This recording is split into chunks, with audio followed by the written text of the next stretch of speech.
Hola a todos, bienvenidos a nuestro tercer día de la Feria Internacional del Libro de la Ciudad de Nueva York. Bueno, a mí me toca presentar este panel. Muchas gracias, Melanie, por proponerlo. Y bueno, al frente tenemos a Melanie Márquez Adams, Antonio Díaz Oliva y Osvaldo Estrada. Y esta mesa será moderada por Emily Hansberger.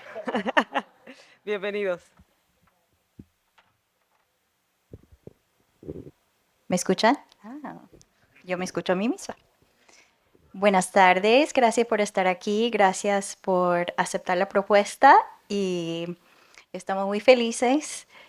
Bueno, Deyanira ya nos presentó, pero otra vez soy Emily Hansberger o Emily Hansberger y soy traductora y estoy aquí con Melanie Márquez Adams, Antonio Díaz Oliva o Ado y Osvaldo Estrada. Son autores y bueno, venimos de Filadelfia, San Diego, Chicago y Chapel Hill en Carolina del Norte, respectivamente. Y estamos aquí para hablar de la escritura y la traducción de literatura en español desde Estados Unidos. Así que si no pensaban venir a esta charla, el bus se va y pueden bajar ahora, o espero que no. Bueno, primero, ¿qué quiero decir cuando digo literatura escrita en español desde Estados Unidos? Me refiero a un movimiento heterogéneo de autoras y autores que se han asentado en Estados Unidos y eligen escribir en español como decisión artística, afirmación de su identidad y muchas veces como un acto de resistencia. Y también debo reconocer que hay un creciente ecosistema literario de editoriales, revistas, podcasts, festivales, ferias que ponen un foco en esta literatura. Y creo que no nos debe sorprender, porque Estados Unidos es un territorio donde el español ha estado presente por siglos, desde antes de la llegada del inglés, ¿no? Y por no hablar de los más de 40 millones de hablantes del idioma hoy en día.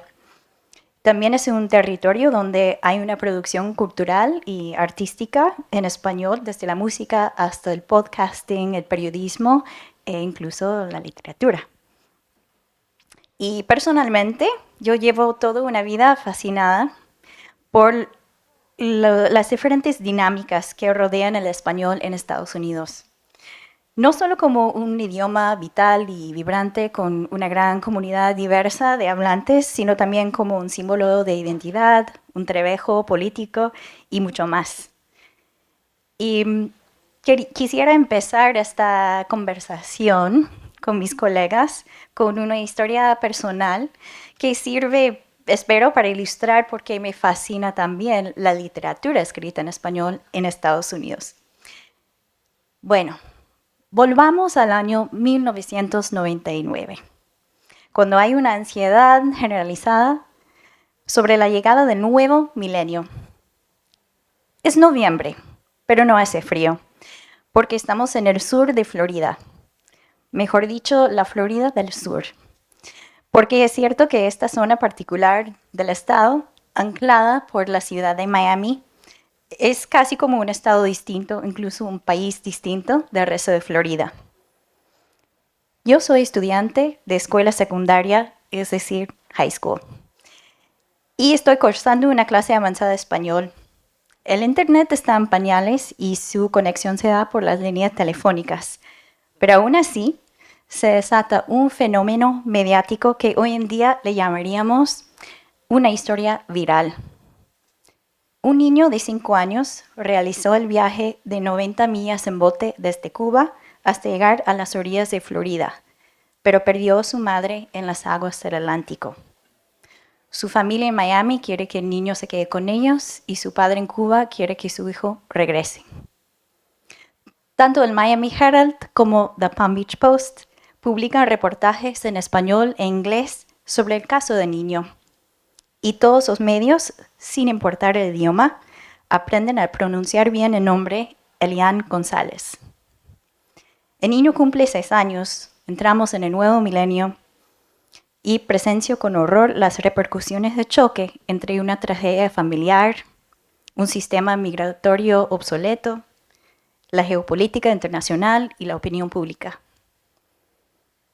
Para graduarme necesito escribir un ensayo de 3.000 palabras, que para una chica joven es mucho, indagando un tema de mi propia elección, terminando escribiendo sobre el rol de los medios de comunicación en el conflicto / situación complicada / debacle de Elian. Y lo escribo en un español que, tomando una actitud del yoga, es la sincera expresión de donde estaba en aquel momento en mi práctica. Y desde entonces, antes siquiera de haber salido de Estados Unidos o alguna vez viajar a otro país hispanohablante, el idioma español nunca deja de ser parte de mi vida. Bueno, volvamos al año 2023, cuando leo por primera vez un brillante texto de Melanie. Y ella lo escribió para Enviado Especial, una antología en la que 20 escritores hispanos miran hacia Cuba, editada por Hernán Vera Álvarez y publicada por Suburbano Ediciones, que debo mencionar es una editorial basada aquí en Estados Unidos. Bajo el título Inventario de una isla en peso, este ensayo experimental dialoga con el largo poema La isla en peso del poeta cubano Virgilio Piñera. En el texto, Melanie enumera diferentes momentos de contacto con Cuba a lo largo de su vida, incluyendo varias viñetas que tienen lugar en Miami. Y me llaman la atención esos momentos miamenses, especialmente porque se refieren a espacios y tiempos que yo también he habitado. Y ahora voy a leer un trozo. 14 balseros y un bote de aluminio. 4 sobrevivientes y el mar picando en sus espaldas. Un niño, 2 países y una redada del Immigration and Naturalization Service en Little Havana. Desde un apartamento estudiantil, no muy lejos de aquel sitio dejado por su sombra, las 3 hermanas contemplan la hora terrible de Elian, imagen viral pionera del niño héroe. Pobre niño, atrapado entre 2 maracas pulsadas diestramente. La inmediatez con la que conecto con el texto de Melanie me hace contemplar por qué me atrae, tanto que me ocupo de traducirlo. Y como toda literatura escrita en español desde Estados Unidos, este texto me recuerda que en este país somos un microcosmos donde distintas comunidades hispanohablantes convergen y se influencian y empiezan a compartir espacios no solo lingüísticos, sino también físicos, psíquicos, culturales y artísticos. Es una versión íntima de lo que sucede a nivel global en el gran mundo de habla hispana. Además, el texto no oculta ni borra el hecho de que vivimos en constante contacto con el inglés. Y aunque hay quienes desprecian nuestra forma de hablar y escribirlo, el idioma español es una materia prima vinculada con una enorme tradición literaria, pero también apta para expresar realidades y ficciones nuevas y complicadas. Y con eso en mente, quiero empezar con una pregunta para mis colegas y quiero mencionar también que cada uno de nosotros va a participar en la facilitación de la conversación. Pero para comenzar, ¿dónde ven ustedes las idiosincrasias del bilingüismo y la influencia del inglés en su propia escritura? ¿Y cómo juegan intencionalmente con esas dinámicas para enriquecer su narrativa? Muchas gracias, Em. Muchas gracias por estar aquí. Muchas gracias a la Feria del Libro por la invitación. Mira, yo puedo resumir la interacción entre mi español y mi inglés con no uses el gerundio. Era lo que siempre me decían en los talleres de escritura creativa en Iowa. En español no usamos el gerundio, pero claro, yo como alimentaba mis lecturas con la escritura de autores norteamericanos, donde sí que se usa el gerundio, el ing, para mí eso era muy natural, se me traducía, se me filtraba al español. Y al principio dudaba de mí misma, decía, ya no puedo escribir en español, ya está demasiado afectado por el inglés. Pero me di cuenta que no, que mi español ya era diferente, que no se podía esperar que yo siguiera escribiendo en español como si todavía viviera en Ecuador, cuando ya llevaba tantos años de mi vida viviendo en Estados Unidos. Y no solamente en Estados Unidos, en el sur de Estados Unidos, en Tennessee. Y todo eso alimenta, porque estoy pensando en los dos idiomas, estoy soñando en los dos idiomas, estoy amando en los dos idiomas. No puedo ya yo escribir en un español neutral, si es que existe eso. Entonces, desde ahí, más bien, ese fue mi lema. No escribas con el gerundio, más bien puse más gerundio, puse más Spanglish, y esa es la historia de mi escritura. Hola, gracias a la feria. Estoy muy feliz de estar en Nueva York. Muy interesante lo del gerundio porque estoy trabajando en un museo en Chicago y estoy ayudando a que el museo sea completamente bilingüe. Estoy traduciendo muchas etiquetas, esos labels que uno ve en las murallas, y los curadores escriben en inglés. Entonces hay mucho gerundio que tengo que traducir al español, pero además tenemos un límite de palabras. Entonces no puedo empezar otra frase, ¿no? Y al principio yo también rechazaba mucho el gerundio, lo rechazaba, y ahora como que finalmente el embrace, ¿no? Es como, parece que podemos ocupar el gerundio. ¿Quién ha dicho que no podemos ocupar el gerundio? ¿No? ¿De dónde viene esa policía que tenemos en el español? ¿No? Y creo que para mí finalmente tiene que ver con que estamos constantemente negociando el español. O sea, tiene que ver con eso, ¿no? Como que no hay un tipo de español. Yo soy de Chile, pero a veces no se me nota, pero luego me tomo una piscola y estoy hablando chileno, estoy hablando con amigos venezolanos y sale esto y lo otro. Estoy hablando con una amiga de Cartagena la otra vez y era marica esto, marica lo otro. Y yo decía, ¿quién es esta persona? ¿Por qué? O sea, no, y al final creo que contenemos, como decía Whitman, multitudes, pero contenemos multitudes de españoles dentro de nosotros también, ¿no? Entonces creo que me parece eso, esa multitud de voces me parece muy interesante y algo que intenté hacer en Campus, que es la novela que además presenté el año pasado acá. Así que me gusta como que primero veamos el gerundio como un enemigo, ¿no? Y que luego sea como, pongamos el gerundio en donde sea nomás, ¿no? ¿Ah? Yo no tengo problemas con el gerundio. Estoy jodiendo. Pero es verdad lo que dicen ustedes dos, ¿no? Porque ya no tenemos el mismo español que teníamos antes cuando salimos de Ecuador, de Chile, del Perú, en mi caso. Ahorita me acaba de escuchar mi patita Osvaldo Zavala en el baño, que estaba hablando con un peruano y me dice, te acaba de salir lo peruano ahorita, porque le dije alguna expresión que no utilizaría contigo. Creo que a todos nos pasa esto, más que... Sí, totalmente de acuerdo que pensamos en inglés, sobre todo después de vivir tantísimos años aquí, y el inglés se cuela dentro de nuestra lengua, nuestro día a día. Pero pienso en las otras variantes del español que se van colando, ¿no? Yo ya no hablo el mismo español que tenía cuando salí del Perú a los 14 años y sé que hablaba muy peruano porque mis tíos decían, mira cómo habla con su acentito perucho, mira esa vocecita. No sé en qué momento me cambió el acento, ¿no? Y hablo, no sé, de una manera medio estándar, medio profesor de literatura latinoamericana y de lengua en Estados Unidos, ¿no? Esa es la mejor definición de mi acento ahora. Pero pienso que cuando escribimos ya no es solamente el inglés, esa tensión entre el inglés y el español, pero en todas las variantes del español que tenemos, el español mexicano, el español cubano, el español de Puerto Rico o el que hablan los centroamericanos. En mi caso yo vine del Perú a los 14 años y estaba rodeado de mexicanos sobre todo, pero también de salvadoreños, de hondureños en California. Entonces yo creo que por ahí el gerundio es otra cosa, ¿no? Pero muy jodido, pero sí. Entonces, mi pregunta es, ¿cómo llegaron a la decisión de tratar, que es muy importante hacer un énfasis en ese verbo, tratar de publicar su escritura en español en Estados Unidos? ¿Y cuándo fue el momento que vieron como una posibilidad de que sí se puede publicar acá? Que no hay que tocar una puerta en Ecuador, en Perú, en Chile para publicar, sino que lo voy a hacer en este nuevo país donde vivo, donde el español siempre ha existido, ¿no? A veces incluso antes que el inglés, pero que la oferta editorial, que está creciendo y todo, a veces no es tan visible. Entonces, ¿cuándo fue que vieron esa posibilidad? Y también cuéntenos alguna anécdota al respecto. ¿Cómo fue eso de buscar una editorial y poder publicar en español?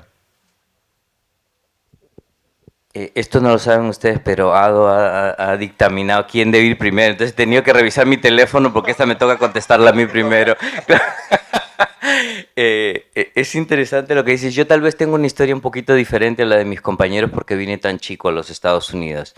Y en aquel entonces, cuando todavía éramos como pre-internet y tantas cosas, realmente era muy difícil publicar en español en los Estados Unidos, pero muy difícil. No es que yo sea súper viejo, más viejo es Osvaldo Zavala que yo, pero era muy difícil, a no ser que fueras una persona súper famosa, pero no era que teníamos un montón de revistas a donde mandar tus cuentos, tus poemas, ni mucho menos. Entonces, yo siempre lo vi como una imposibilidad. Mis primeros cuentitos, mis primeros poemas los publiqué en algún periódico de la universidad, desaparecido pre-internet, gracias a Dios nadie podrá leer esos cuentos terribles. Pero fue hace, no sé, quiero decir 12, 15 años que empezó a moverse la cosa y que empezábamos a tener revistas y que por primera vez me planteé, oye, a lo mejor yo podría publicar en español en los Estados Unidos. Y para mí fue no solamente una buena decisión, sino la decisión lógica, porque en el Perú no me conocía nadie, ni me reconocía, y todo es, ¿no?, las conexiones, quién te conoce, quién te va a publicar, un amigo con el que fuiste a la universidad y ese te presenta a otra persona, todas mis conexiones estaban en Estados Unidos. Entonces, para mí fue como la decisión lógica. Después de haber publicado en España, de haber publicado en Estados Unidos, de hecho en España publiqué el primer libro. El libro, uno de mis libros de cuentos, finalmente regresó al Perú hace 2 años en plena pandemia, así que tampoco hubo presentación, pero bueno, dejemos eso para después. Para mí es el lugar más lógico en este momento de mi vida porque escribo pensando en nosotros, en esta gente, aunque dicen que uno escribe pensando en un lector virtual, no necesariamente, ¿no?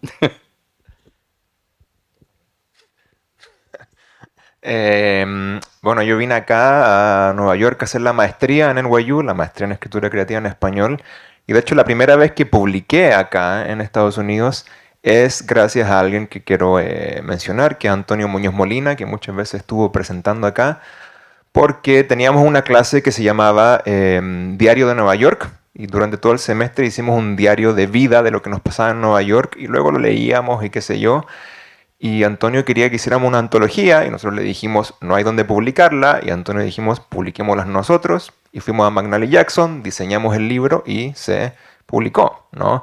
Y fue muy impactante para mí y me gusta mucho ver esa única copia que tengo de esa antología, donde veo muchas experiencias de nosotros en Nueva York. Y creo que ahí hay algo muy típico de la literatura en español acá, que es el como do it yourself, ¿no? Que es como si no está la posibilidad, hay que hacerla. Y siempre he dicho que estamos acá haciendo un trabajo como de termita, de hormiga, ¿no? Estamos construyendo muy, muy de a poco algo que no sabemos qué tan grande puede llegar a ser. Bueno, yo pienso en cuestiones de identidad, que la identidad también es una búsqueda muy importante en la escritura en español desde Estados Unidos. Yo nunca me llegué a sentir escritora ecuatoriana porque yo empecé a escribir acá. Entonces yo como escritora latina que vive en Estados Unidos, yo quería publicar en Estados Unidos simplemente. Decía, si publico en Ecuador, yo no vivo en Ecuador, ¿qué voy a hacer con mi escritura en Ecuador, ¿no? Entonces también me di cuenta que no había suficientes espacios. Aún en una era internetica no encontraba suficientes espacios para nuestra literatura, aún más para los sudamericanos. De repente veía que otras comunidades latinas sí tenían más revistas, ciertos espacios, ferias, y fue allí que nació la primera antología que edité del sur al norte.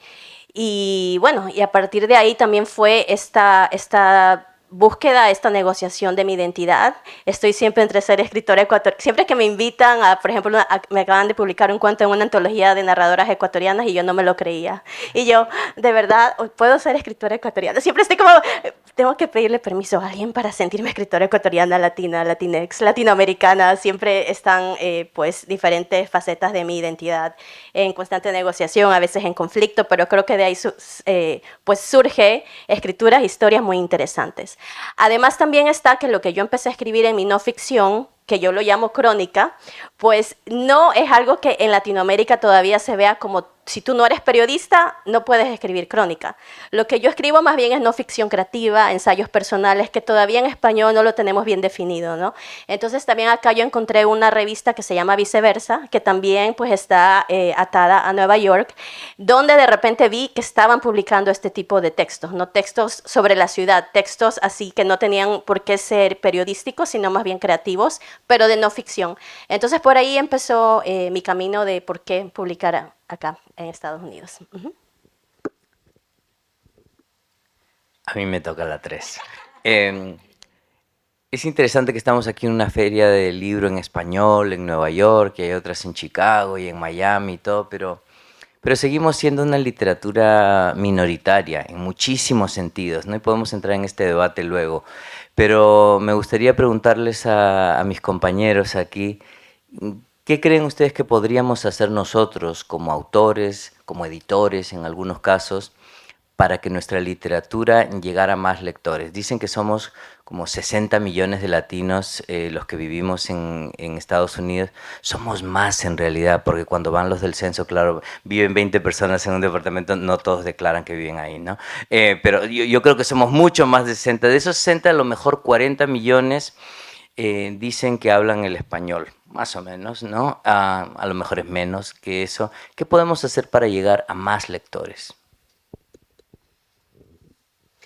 Bueno, yo creo que antes que nada debemos unirnos más, colaborar más. A veces veo que hay muchas separaciones, muchas divisiones, hasta en cómo nombramos nuestra literatura, ¿no? Y luego también por ciudades, y tenemos ferias chiquititas en Virginia, en Indiana, en Chicago. Y yo digo, ¿y por qué no hacer una feria gigantesca entre todos, no? ¿Por qué no formar una revista entre todos? Entonces, porque siempre al final el problema es la falta de recursos. Inclusive en las editoriales independientes vemos eso, ¿no? Por más de que haya toda, pues, ese esfuerzo, al final faltan recursos para la difusión. Entonces vemos todos estos libros, antologías que se están publicando, pero lamentablemente no hay una difusión de verdad que ayude a que esos libros lleguen a más lectores. Eso por un lado, y de ahí también pues ser un poco creativos, y de repente en el podcast, y pues ahí nació la idea con M. de la Peña, con su podcast Tertulia, donde dimos voz a autoras, autores de narrativa, de poesía, ficción, no ficción, para que leyeran y se acercaran a oyentes, ¿no? Y de repente entrar por otro lado, de repente gente que no necesariamente tiene acceso a esos libros porque ni siquiera saben que existe esa literatura, a través del podcast, que es un género que es muy popular hoy en día, pues descubrieron a muchas de estas maravillosas autoras y autores. Entonces, siento que eso, ¿no? Por un lado, unirnos más, y por otro lado, pues ser un poquito más creativos de cómo llegamos a los posibles lectores aquí en Estados Unidos. Nos falta plata, obviamente. Para escribir se necesita tiempo, y la plata es tiempo en este país. Entonces, me estaba fijando la otra vez que el premio Pulitzer, creo, como que dijo como si alguien no tiene la ciudadanía y qué sé yo, por primera vez puede aplicar, postular al premio. Y dije, ¿qué pasa si alguien escribe en español? Obviamente no, jamás va a haber debería haber una categoría en español del Pulitzer, ¿no? Del National Book Award. Pero entonces podemos organizarnos y podemos hacer una feria, pero la angloesfera tiene que ponerse con plata. Y esto me recuerda que cuando me contrataron en este museo de arte contemporáneo, una de las razones por la cual estamos haciendo que todo esté en español es porque el museo, como muchas organizaciones y corporaciones, tiene fondos del estado de Illinois y de la ciudad de Chicago. Y en Chicago hay alrededor de 1 millón de gente que habla solo español, son monolingües en español. Entonces, si estamos ocupando fondos públicos, ¿por qué tenemos que tener todo en inglés? No, tiene que estar también en español. Pero claro, en Illinois están todas estas becas de creación y son todas en inglés, ¿no? Entonces, si yo mando un writing sample, algo en español para aplicar, me van a decir que no. Entonces, sí, podemos organizarnos y qué sé yo, pero también la contraparte de esto, ¿no? Que los que tienen ahí la plata es como, ¿cómo hacemos para que suéltenla? ¿Ah?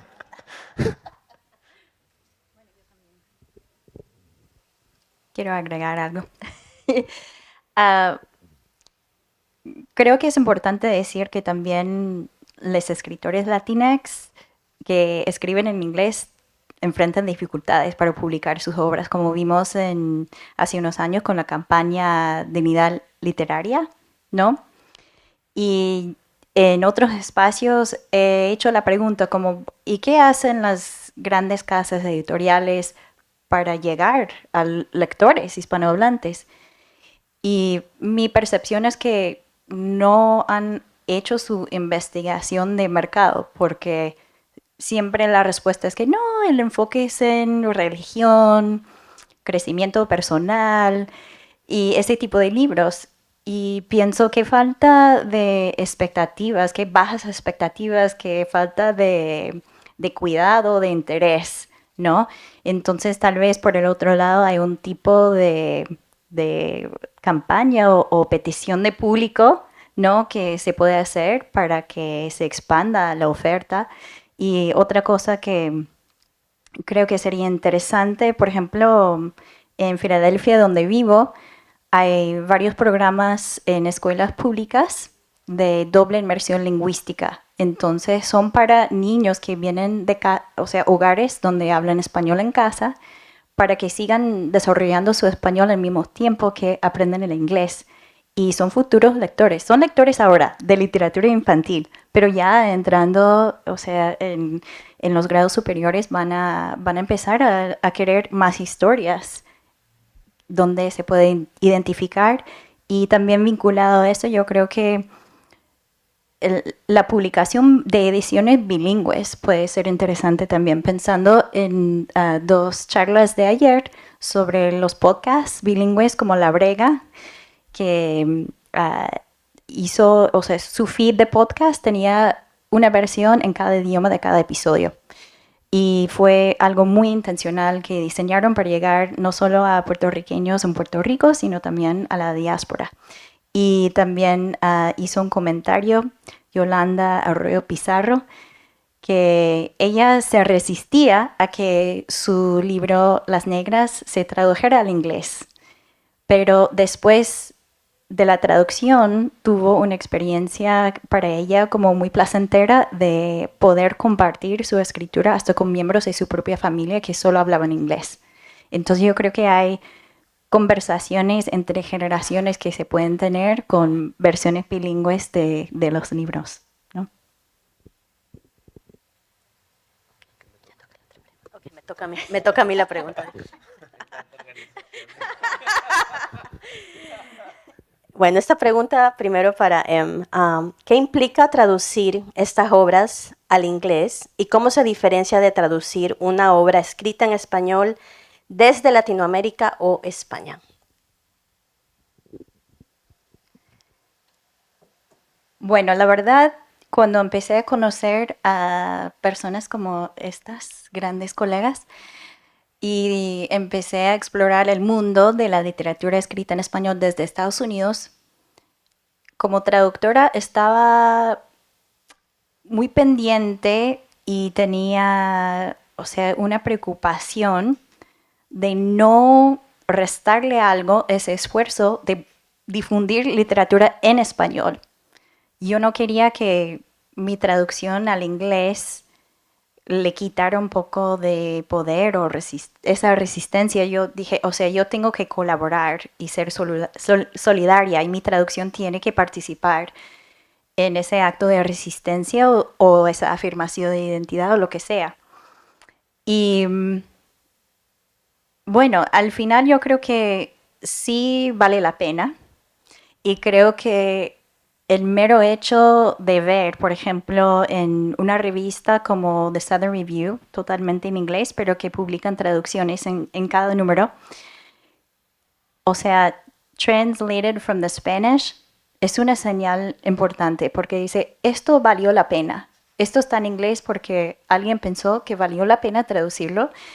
Y también lo que acabo de mencionar sobre las generaciones. También fue algo que dijo Yolanda ayer y dije, tengo que citar a Yolanda mañana. Y ya lo hice.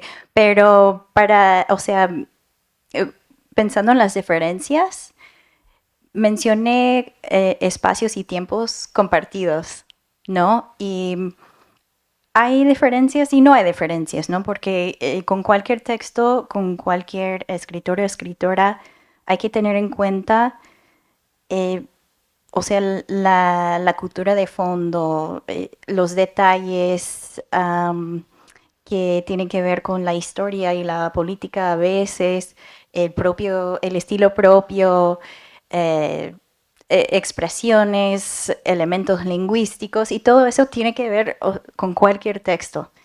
Pero también hay unos matices, como tal vez un texto de una escritora argentina va a ser más monolingüe, digamos, aunque siempre hay como unas palabras salpicadas del inglés ahí, pero no es como, o sea, la faceta multilingüe, bilingüe de un texto por uno de ustedes, ¿no? Y bueno, también me interesa escuchar de ustedes que cómo ven, o sea, cómo es para ustedes tener una obra suya traducida al inglés. ¿Qué significa eso? Especialmente si decidieron, o sea, esto lo voy a escribir en español y es mi idioma y todo lo que hemos hablado hasta ahora, ¿qué significa ese otro paso de cómo ahora se traduce al inglés? Antes de contestar esa pregunta y queda pendiente, no quiero que se acabe el tiempo porque me dicen que nos quedan poquitos minutos sin que los compañeros también puedan compartir un poquito de su texto, ya que Em leyó un poquito de mi obra. Quisiera también pedirle a Ado y Osvaldo si nos pueden leer un poquito. ¿Sí? ¿Trajeron algo? ¿Sí? Ok. Yo, pero esto está fuera del script, pero es interesante lo de la traducción precisamente porque hay tantas cosas que no se pueden traducir. Incluso si nosotros hablamos ambas lenguas, hay cosas que solamente suenan bien en español. Yo les voy a leer, aunque debería hablar mi traductora oficial, que es Sarah Pollock, que está aquí adelante. Gracias por haber venido. Ella no ha traducido este libro que acaba de salir, pero otro. Y esta novela que estoy presentando aquí, que es Tus pequeñas huellas, está aquí, los personajes están en Nueva York, en el barrio de Sara Cordón, en Astoria y en otras partes de por aquí. Y pensaba en lo de la traducción, precisamente a lo mejor puedo leer un trocito para que escuchen cómo suena la novela y piensen en cómo se podría traducir esta cuestión cultural. El personaje principal se llama Marena y es peruana. Todavía sentía rabia de haber perdido el tiempo con Mike, 5 años con el americano al que no acabó de entender nunca, con el que siempre se sintió fuera de lugar a la hora de dividir las cuentas en casa, en el restaurante, cuando se iban de viaje y jamás decía lo que quería o lo decía en códigos imposibles de descifrar. No lo odiaba ni mucho menos, pero la irritaba su egoísmo, su mezquindad, saber que ese gringo de buenos modales, políticamente correcto, tan defensor de su espacio personal, nunca había dado más de su 50%. Y se quitó de su vida cuando ella quiso formalizar su relación, tener una relación de verdad. Había sido una tonta quedándose con él y ahora lo único que quería era estar en casa, aprovechar que tenía el departamento para ella sola porque Kika se había ido a una conferencia en Kentucky, tomarse media botella de vino en la cama, matándose de risa con una serie de cubanos orgullosos de su acento y sus costumbres, de ser escandalosos y hablar mal del presidente, nada que ver con la hipocresía de los americanos y su agresión pasiva, su mesura y superioridad entendida. ¿Qué le vio? Seguía preguntándose después de todo este tiempo. Tal vez su porte de actor hollywoodense, alto, maceta, bien formado, su cara de ángulos rectos, era guapo el Mike, incluso amable con la gente, pero My Darling, como lo llamaban todos ellos en privado, era insufrible en las fiestas del Chato, donde no encajaba ni con calzador, no solo por el idioma, sino por todo lo demás. Él, que era contador, experto en preparar declaraciones de impuestos, nada tenía que ver con los latinoamericanos que se saludaban a gritos y comían con las manos y bailaban como forajidos en la sala o en el patio, tomando pisco de una misma copa, gritando a muerte los goles de la televisión. Lo peor era tener que traducirle todo, intentar poner en inglés los chistes que los amigos contaban a toda velocidad en español, sentirse culpable por dejarlo fuera de la mitad de las conversaciones y que a las 2 horas de haber llegado insistiera en retirarse, porque tenía que levantarse temprano al día siguiente, porque le había caído mal alguno de los platos cargados de especias foráneas, o porque no le había gustado, aunque jamás lo admitiera el muy machín, que Marena bailara en la cocina con alguien que sí sabía lo que era una salsa, un merengue, carajo. Gracias.